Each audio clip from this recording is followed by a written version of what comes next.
এটা দেখা যায় কি যারা দিতে চাইছে তাদের বয়স কত হওয়া উচিত, যতটা রিসিপিয়েন্ট মানে যে নিচ্ছে তার থেকে ডোনারের বয়সের ডিফারেন্স যত কম হয় তত ভালো।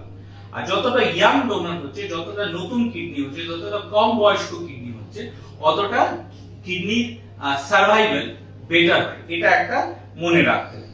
এবার ট্রান্সপ্লান্টের জন্য আমরা কিভাবে এগোই, কিছুটা টেস্টিং গুলো হয়, প্রি ট্রান্সপ্লান্ট ওয়ার্কআপ বলা হয়, সেটা 2 থেকে 3 সপ্তাহ সময় লাগে। বিভিন্ন টেস্টিং মাধ্যমে আমাদেরকে দেখতে হয় যে ডোনার ফিট আছে কিনা, রিসিপিয়েন্ট ফিট আছে কিনা, তারপর দুজনের কিডনিটা ম্যাচিং হচ্ছে কিনা। এই ম্যাচিং কিন্তু ব্লাড গ্রুপ ম্যাচিং না, এই ম্যাচিং হচ্ছে টিস্যু ম্যাচিং।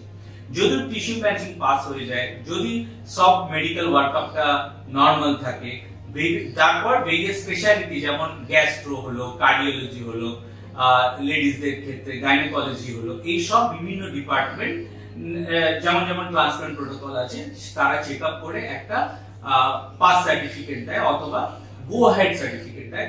তারা যখন গো হেড দেয় তখন এটা লিগ্যাল ওয়ার্কআপের জন্য যায়। লিগ্যাল ওয়ার্কআপে সামান্য সময় 1 মাস এভারেজ লাগে, তো মোট সময় হচ্ছে আপনার 2 মাসের সময় লাগছে। 2 থেকে 3 সপ্তাহ, আমি 1 মাস ধরে রাখলাম ফর চেকআপ, আর 1 মাস আপনার লিগ্যাল ওয়ার্কআপ। তো টোটাল অ্যাপ্রক্সিমেটলি আপনি 2 মাসের মধ্যে আমাদেরকে যখন লেটার এসে যায় সরকার থেকে টু স্টার্ট ট্রান্সপ্লান্টেশন, আমরা সেই সময় আপনাকে ট্রান্সপ্লান্টের ডেট দিয়েছি। এটা হচ্ছে নরমাল পদ্ধতি কিডনি ট্রান্সপ্লান্টের জন্য। Thank you. আমি আশা করি আপনার এই ইনফরমেশন কাজে লাগবে। ধন্যবাদ। সুস্থ থাকবেন, ভালো থাকবেন।